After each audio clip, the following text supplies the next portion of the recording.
press meet. Journalist asked me, Swamiji, when I see your discourses, when I read your books, you make the whole thing so simple, straight. I feel enlightenment is here and now. Then why people are not getting enlightened? Millions of people are dedicating their life for this. India, we have 10 million people dedicated their life only for practicing and spreading spirituality. You will be shocked, our population is only 120 crore. Just 1.2 billion, but 10 million, 1 crore, practically almost 1%. 1% of the population dedicated its life for practicing and spreading spirituality. We have registered sannyasis and sadhus and acharyas, means who has address, whose full time is only this, registered, known. Sadhus, priests, preachers, the swamis who have dedicated their life for practicing and spreading. The Brahmin priests and all put together, 1 crore. It was right, our question was right. Why then people are not becoming enlightened? This one word, misunderstanding of this one word, changed the whole direction of the energy. I have seen how people take up the sannyas life. The youngsters, highly intelligent, educated, and they really study about the brahmacharya, sannyasa and all these great ideas, mainly the truth of enlightenment. They are simply inspired, thoroughly inspired. They take up the life. When they start living, suddenly, somehow, the direction is changed. The direction gets changed due to some reason, misunderstanding or lack of understanding or unawareness. The goal, instead of being enlightenment, slowly turns it away to be unattached. Please understand. This word needs to be understood. This word, vairagya, all the problems in the outer world, the problem which comes to you, fear and greed and the constant irritation, constant suffering, internal torture you go through, is just because you did not understand this word. Same way, all the problems which the so-called the spiritual seekers go through, even that problems are not just because this word is not understood. I have seen these people. They take up sannyas life for the sake of enlightenment. By and by, they forget the idea that enlightenment is the goal, and they put all their energies only in vairagya, or I can say misunderstood idea of vairagya. They spend their whole life in detachment. Instead of understanding the vairagya's importance or the right meaning, they started using this idea to postpone enlightenment. Please understand. This word needs to be understood. Raga means attachment. Araga means detachment. Viraga means beyond attachment or detachment. But in the normal understanding, vairagya is always understood as a detachment. Big problem. The moment people hear the word detachment, they say, oh, then we should throw away all the wealth. Please understand. How choosing wealth is wrong. Same way, when you give up the wealth, you are choosing poverty. That is also wrong. Vairagya means choicelessness. Being in choiceless state, we always miss this understanding. First we understand the word raga and araga and viraga. The big foolish thing, stupid thing people do. Earlier they were running behind wealth, choosing. Then suddenly when the energy turns, when the energy shifts, now they are running behind poverty. Extreme renunciation. Beautifully, Buddha describes this problem. One king comes to him and wants to become a monk. Buddha says, I will take 1 year to initiate you as a monk because you came from this extreme. You will naturally go to this extreme. Come back to the middle. After seeing this extreme, only then I will initiate you. This guy says, what do you mean? I wanted to renounce everything. I have come to you. Buddha says, I know. I understand. But your idea about renunciation, what you have, is not real renunciation. And it was exactly true. When he joined the community, he started going to this extreme. When he was a king, whole day eating, sleeping, enjoying. And that story describes, even in his staircase, there was no railing. There was women standing next to him, just to hold him. That's the way he lived. Now when he takes the other end, he goes to this extreme. No food, no water, just drying his body. He's taking revenge. Understand, if you need enlightenment, Jivan Mukti, choicelessness, that is what needs to be experienced. Not choosing the other end. Now, when you choose poverty, again you are choosing. It's a big problem. Either they choose wealth or they choose poverty. They choose any one extreme. They cannot be in the middle. They cannot live their life with awareness. Living with awareness is too much. That is too much. We don't want. We want just set of rules. Swamiji, you just tell me what should I do. It cannot happen in that way. I cannot tell you what you should do. I can only say what state you should be in. I can only state what state you should be in, not what you should be doing. Here Patanjali, when he says Vairagya, he means the state in which he wants you to be in, not the action which he wants you to be doing. They have a very big misunderstanding. This one sutra, this one word, misunderstood, creates the whole confusion. I have seen the monks who leave their homes, leave everything for the sake of enlightenment. After some time, their whole internal struggle has become how to maintain the detachment, how to be in poverty. They are constantly struggling and training their body to maintain that detachment. Their whole energy is spent. Their whole internal struggle is redirected towards poverty instead of enlightenment. Around the age of 40, 50,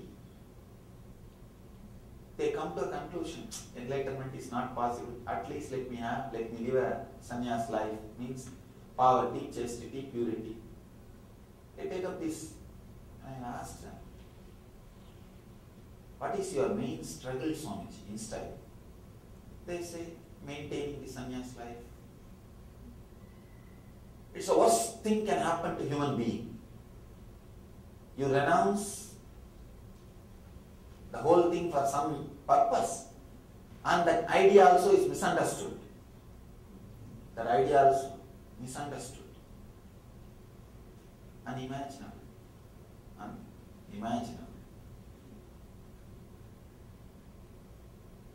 In the Upanishads and Puranas, there are some descriptions about sins. One is telling a lie to a soldier and asking him to give up his life. Sending soldiers to the war by promoting a lie, by telling a lie. Here, it's almost the same thing. If this idea is not understood by a sannyasi, and he lives a sannyas life, you see, sannyas life is almost going to war. Internally, not externally, internally. And if you have not understood the truth, what for you are waging the war, then it's the worst sin. I've seen these people who take up this sannyas life, they are not bad people. They take up with so much of enthusiasm, intensity and courage. But just this one idea, misunderstanding of this one idea, they are not only, they miss the enlightenment, they live such a depressed life. Such a depressed life. Understand this one word, Vairagya. Please understand. Vairagya does not mean giving up all the wealth. It is neither running behind the wealth nor giving up all the wealth, living a liberated life. How to live a liberated life? That's a big question. They say, Swamiji, we understand we have to work and make wealth and enjoy. And we understand, give up everything, live in poverty. We understand both. What do you mean by liberated life? Understand this one truth. This one truth will bring real Vairagya inside you. Please understand. As long as we feel insecure, we go on accumulating, adding. As long as we feel the matter will add value to our spirit, we go on adding, accumulating, adding. Suddenly one day we feel tired of the efforts which you are putting for accumulation. Actually, people who choose poverty, they don't even choose hating wealth. They hate the effort to create and maintain. It is unconscious laziness, the intention to take the responsibility of acquiring and maintaining. When they lack that, suddenly they decide, let me renounce. Whoever decides to renounce with that fear of responsibility, understand, fear of insecurity makes you create more and more wealth. Fear of responsibility means now you have to maintain. Now so many things comes along with the wealth. Ramakrishna says a beautiful story. Ramakrishna is the great enlightened master, architect of modern day Hinduism. He is the architect of modern day Hinduism. Very powerful master. He says there was an eagle which caught a fish. It was flying with that fish. Hundreds of crows were chasing him. The eagle felt tired that it could not fight with these crows. It just threw the fish and came and sat. And eagle suddenly saw all the crows are behind the fish. And he is relaxed. So eagle threw the fish not because it doesn't want to eat the fish or it became vegetarian. No. It was not able to stand the fight of the crows and the crows encroaching in his space and the responsibility which comes along with the wealth. You have to have fire alarm, this alarm, that insurance, this insurance, and it goes on and on and on and on. And after that, the fine print something says, your house owner's insurance does not cover flood insurance.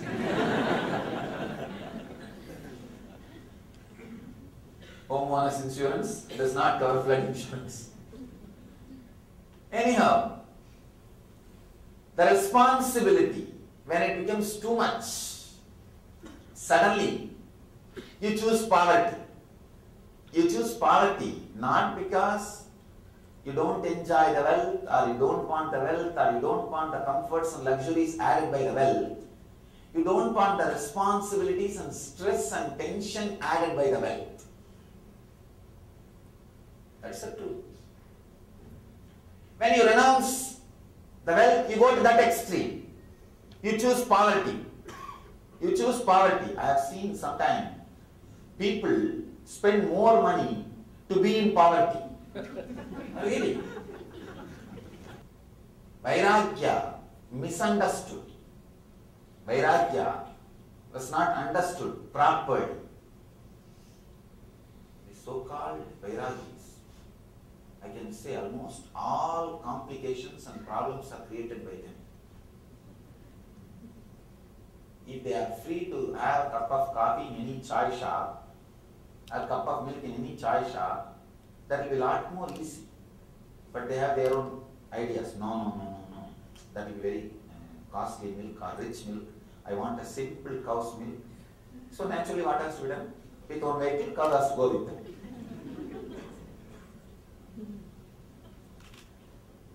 Many times, Vairagya misunderstood, cost too much to the society. Then, simplicity. These guys don't renounce because they don't enjoy the wealth, or they don't feel the joys of the comforts of luxury. Suddenly they feel too much needs to be done to maintain it. So they renounce. Or some situation which tempts them, the other part, you can play your game much better way. Sometimes, even for the sake of name and fame, people renounce. I have seen even people giving donation for name and fame. The temples, especially temples suffer with the money smell. Money smell, I have seen these rich guys smell. They will donate some board, the temple, the deity's name. The deity name will be 6 inch and the donor's name will be 12 inch.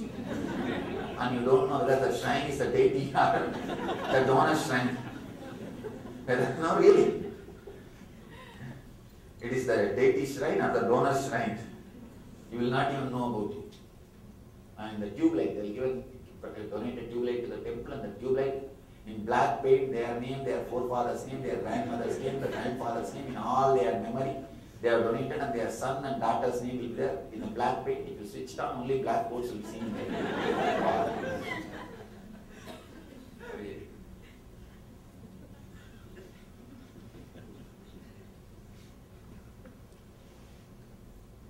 For some reason, we renounce, we give up. Please understand, any reason, if you give up the outer world, wealth, see, when you are feeling insecurity, you accumulate.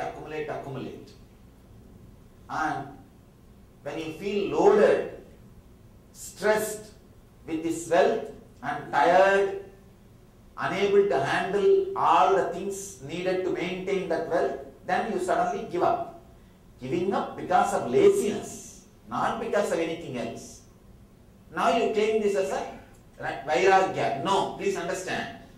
Giving up for any reason is araga, not viraga. Detachment, not going beyond attachment or detachment. Here Patanjali says, he is not promoting detachment. He is promoting going beyond attachment or detachment.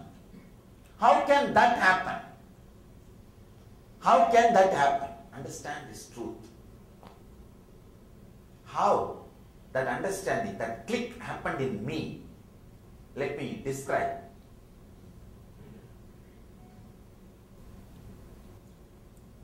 Now I am going to speak some of the deep mystical experiences which may not be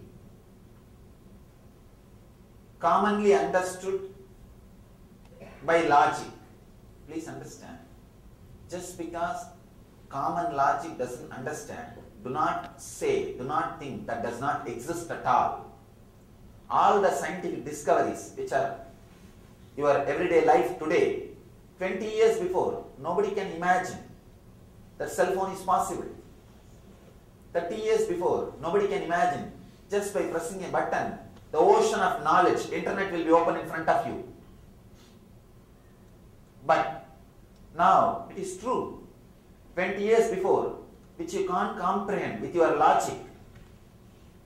Just because you did not comprehend, you are not able to understand. If you said, no, it is impossible, forget about it. No, it's truth today. Sometimes, just because our logic did not understand, common logic is not able to cope up with it. Don't say it doesn't exist.